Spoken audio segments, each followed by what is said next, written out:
बहुत समय पहले की बात है। एक जंगल में बूढ़ा कमजोर बगुला रहा करता था। बगुला इतना कमजोर हो चुका था कि अब उसे शिकार पकड़ने में भी बहुत समस्या उठानी पड़ती थी। एक दिन बगुला एक तालाब के किनारे बैठा हुआ तालाब के अंदर की मछलियों को हसरत भरी नजर से देखे जा रहा था। तभी एक मछली बगुले को देखकर बोली, क्या बात है बगुला भगत, इतनी गौर से क्या देख रहे हो? मैं 2 दिन से भूखा हूँ। कमजोर होने के कारण मैं कोई शिकार नहीं पकड़ पा रहा। इस संसार में जो भी जन्म लेता है उसे 3 दौर से गुजरना ही पड़ता है, बचपन, जवानी और बुढ़ापा। तुम अपने जीवन के 2 दौर देख चुके हो, अब तीसरे का भी आनंद उठाओ। ये सुनकर बगुला क्रोधित होते हुए उस मछली से बोला, तुम अपने आप को समझती क्या हो? जब मैं जवान था तब किसी मछली की मुझसे बात करने की हिम्मत नहीं होती थी। लेकिन अब तुम जवान नहीं हो, अब जवान मैं हूँ। तुम हंसकर मेरा मजाक उड़ा रही हो? तुम इसी काबिल हो बगुले भगत। मैंने तुम्हारे चर्चे अपनी माँ और अपनी दादी से सुने हैं। जब तुम जवान थे तब तुम बहुत ही बुरे स्वभाव के थे। अब तुम बूढ़े हो चुके हो, इसलिए तुम्हारा मजाक उड़ाकर मैं तुमसे अपने पूर्वजों के साथ किए गए दुर्व्यवहार का बदला ले रही हूँ। बस इतना बोलकर मछली बगुले का मजाक उड़ाती हुई वहां से चली गई। बगुला उदास होकर जाती हुई मछली को देखकर अपने आप से बोला, काश मैं जवान होता तो इस स्वादिष्ट मछली को जरूर खाता। मगर बगुला नहीं जानता था कि इस दृश्य को दूर से एक कबूतर बैठा हुआ देख रहा था। कबूतर तुरंत उड़ता हुआ मीनू मौसी और रानू चिड़िया के पास जा पहुंचा और उन दोनों की ओर देखकर बोला, जब से मैंने बगुले का हाल देखा है तब से तो मुझे बुढ़ापे से डर लगने लगा है। रानू चिड़िया चौंकती हुई बोली, तुम कहना क्या चाहते हो? रानू, आज मैंने तालाब के किनारे एक बूढ़े बगुले को देखा। मैंने देखा कि किस तरह से एक मछली उसके बुढ़ापे का मजाक उड़ाती हुई वहां से चली गई। वो बेचारा बगुला 2 दिन से भूखा है। कबूतर की बात सुनकर रानू चिड़िया उदास होती हुई मीनू मौसी की ओर देखकर बोली, मीनू मौसी, क्या हम भी जब बूढ़े हो जाएंगे तो क्या हमारा भी हाल बगुले की तरह होगा? नहीं रानू, ऐसा कुछ नहीं होगा, क्योंकि हम सभी अपने बुढ़ापे का इंतजाम करके चलेंगे। और रहा सवाल उस बगुले का, तो उसके बारे में सुनकर मुझे बुरा लग रहा है, लेकिन कोई भी किसी का ऐसे ही मजाक नहीं उड़ाता। ये सुनकर रानू चौंकती हुई बोली, आप कहना क्या चाहती हैं मीनू मौसी? देखो, कबूतर ने केवल उस बगुले का बुढ़ापा देखा है, क्या पता वो जवानी में कैसा हो। जो भी हो मीनू मौसी, हमें उस बगुले की मदद करनी चाहिए। हम उसकी मदद भला किस प्रकार से कर सकते हैं? हम तो स्वयं कमजोर पक्षी हैं और हम सब शाम तक मेहनत करके बड़ी मुश्किल से स्वयं अपना पेट भर पाते हैं। इतना बोलकर मीनू मौसी वहां से चली गए। मगर रानू चिड़िया के दिमाग में बार बार बेचारे उस बूढ़े बगुले का विचार आ रहा था। रानू चिड़िया इसी उधेड़ बुन में उड़ती हुई जंगल के दूसरे छोर पर जा रही थी कि तभी उसकी नजर एक चील पर पड़ी। रानू चिड़िया ने देखा कि उस चील के इर्द गिर्द बहुत सारे पक्षी गोल घेरा बनाए हुए बैठे थे। अरे, ये चील तो हमारे जंगल की नहीं लगती, और ये सारे पक्षी इस चील के सामने सम्मान पूर्वक क्यों बैठे हुए हैं? मुझे जाकर पता करना चाहिए। रानू चिड़िया उड़ती हुई उस चील के पास पहुंच गई और वहां बैठे हुए काले कौवे से बोली, काले कौवे, आखिर हमारे जंगल के सारे पक्षी इस चील के सामने क्यों बैठे हुए हैं? और ये चील तो हमारे जंगल की नहीं लगती। रानू, ये कोई मामूली चील नहीं है, बल्कि चमत्कारिक और विचित्र चील है, जो दूसरे जंगल से भ्रमण करती हुई यहाँ तक आई है। कुछ दिनों बाद ही यहाँ से चली भी जाएगी। जितने भी पक्षी यहाँ मौजूद हैं, उनकी कोई ना कोई समस्या है। वो सब अपनी समस्याओं का समाधान करवाने के लिए इस चील के पास बैठे हैं। रानू चिड़िया हंसते हुए काले कौवे से बोली, मुझे तुमसे ऐसी अंधविश्वास भरी बातों की उम्मीद नहीं थी। नहीं रानू, मैं स्वयं अपनी आंखों से इस चील का चमत्कार देख चुका हूँ। तभी वो चील रानू चिड़िया की ओर देखकर बोली, मैं कोई पाखंडी चील नहीं हूँ, मुझ में वास्तव में चमत्कारिक शक्तियाँ हैं। मैं कैसे मान लूँ? तो फिर तुम मुझे बताओ, तुम क्या देखना चाहती हो कि तुम्हें विश्वास हो जाए कि मैं एक चमत्कारिक चील हूँ? हमारे जंगल में एक बगुला बूढ़ा हो चुका है। बूढ़े होने की वजह से बेचारा वो शिकार नहीं कर पा रहा है। उसे कई कई दिन तक भूखा रहना पड़ता है और जंगल के प्राणी उस बेचारे बगुले का उसके बुढ़ापे का मजाक उड़ाकर चले जाते हैं। अगर तुम वास्तव में चमत्कारिक चील हो तो फिर तुम कुछ ऐसा करके दिखाओ कि वो बगुला दोबारा जवान हो जाए। रानू चिड़िया की बात सुनकर चील रहस्यमयी अंदाज में रानू चिड़िया से बोली, हमें प्रकृति के नियमों के खिलाफ नहीं जाना चाहिए। जो एक बार बूढ़ा हो चुका है उसे बूढ़ा ही रहने दो। तुम प्रकृति के नियमों को समझती नहीं हो। कहीं ऐसा न हो कि तुम्हें बाद में पछताना पड़े और दोबारा मेरे पास आना पड़े। सीधे सीधे ये क्यों नहीं कहती कि तुम एक पाखंडी चील हो और झूठ बोलकर यहाँ के पक्षियों को भ्रमित कर रही हो। रानू चिड़िया की बात सुनकर चील क्रोधित होती हुई बोली, ठीक है, अगर तुम यही चाहती हो तो यही सही।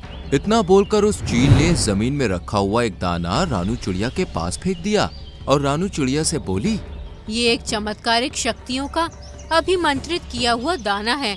जाओ जाकर इस दाने को उस बगुले को खिला दो। वो बगुला जवान हो जाएगा, उसके अंदर जवानी जैसी ही शक्तियाँ आ जाएंगी। चील की बात सुनकर रानू चिड़िया उस दाने को उठाकर तुरंत उस तालाब के किनारे बैठी हुई बगुले के पास पहुंच गए और उसे सारी घटना बताते हुए बोली, जब मुझे कबूतर ने तुम्हारे बारे में बताया तब मुझे तुम्हारे लिए बहुत बुरा लगा, इसलिए मैं तुम्हारे लिए चमत्कारिक दाना लाई हूँ। तुम जैसे ही इस दाने को खाओगे दोबारा जवान हो जाओगे। फिर तुम्हें भूखा नहीं रहना पड़ेगा और ना ही कोई तुम्हारा मजाक उड़ाएगा। चील की बात सुनकर बगुला खुश होते हुए रानू चिड़िया से बोला, तुम तो वाकई बहुत अच्छी हो रानू, मैं इस दाने को जरूर खाऊंगा। जैसे ही बगुले ने विचित्र चमत्कारिक दाने को खाया वो दोबारा से जवान हो गया। बगुले के दोबारा जवान होते ही रानू चिड़िया खुश होती हुई वहां से चली गई। रानू चिड़िया के जाते ही बगुला अपने आप से बड़े ही घमंडी अंदाज में बोला, अब तो मैं दोबारा जवान हो गया हूँ, अब मैं इस तालाब की सारी मछलियों को खा जाऊंगा। तभी बगुले की नजर एक सुंदर मछली पर पड़ी। बगुले ने बड़ी ही बेदर्दी से उस सुंदर मछली को अपनी चोंच से दबोच लिया।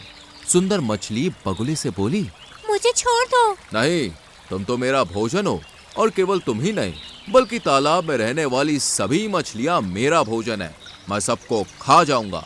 बगुले ने उस मछली को मार दिया और उसे बड़े ही शौक से खाने लगा। शाम तक बगुले ने तालाब की आधी मछलियां समाप्त कर दी।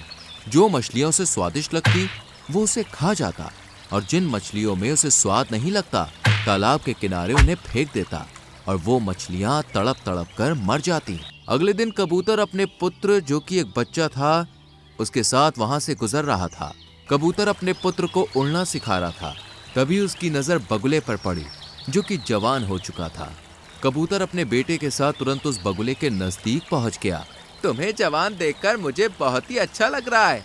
तभी कबूतर की नजर वहां मरी हुई मछलियों पर पड़ी। ये तो तालाब की मछलियां हैं। बगुला उदासी से कबूतर से बोला, पता नहीं कल रात क्या हुआ, सारी मछलियां तालाब से बाहर आ गईं और अपने आप तड़पते तड़पते मर गईं। ये तो बहुत बुरा हुआ। वैसे भी मछलियां तुम्हारा बहुत मजाक उड़ाती थीं। अच्छा सुनो, मुझे एक बहुत जरूरी काम है और ये मेरा छोटा बेटा है, मैं इसे उड़ना सिखा रहा हूँ। क्या तुम कुछ देर के लिए इसका ख्याल रख सकते हो? हाँ हाँ, क्यों नहीं, तुम आराम से जाओ और अपना काम समाप्त करके आना, तब तक मैं तुम्हारे बेटे का ख्याल रखूंगा। कबूतर वहां से चला गया।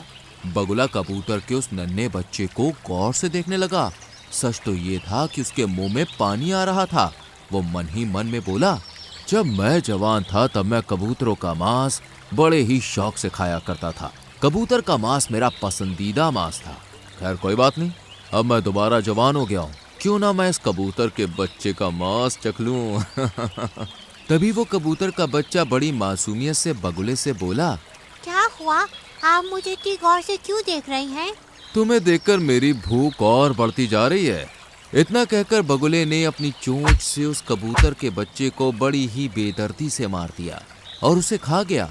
कुछ देर के बाद जब कबूतर वहां पर आया तो अपने बच्चे को ना पाकर वो बगुले से बोला, अरे मेरा बच्चा कहाँ गया? तभी तालाब से एक मछली निकलकर बाहर आ गई और कबूतर से बोली, तुम्हारे बच्चे को यही बगुला भगत खा गया है। ये सुनकर कबूतर अविश्वास भरी नजरों से बगुले की ओर देखने लगा। तभी बगुला अकड़ता हुआ कबूतर से बोला, हाँ खाया है, तो इसमें समस्या क्या है? मुझे मांस पसंद है और तुम्हारे बच्चे का मांस मुझे बहुत ही ज्यादा अच्छा लगा, इसलिए मैं उसे खा गया। ये तो बहुत गलत बात है। तो तुम क्या कर लोगे? तुम मेरा मुकाबला नहीं कर सकते।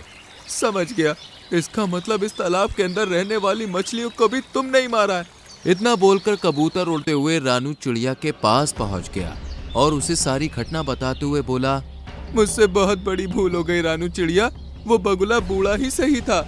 मुझे तुम्हारे बच्चे की मौत के बारे में सुनकर बहुत बुरा लग रहा है और मुझे अपने ऊपर पछतावा भी हो रहा है।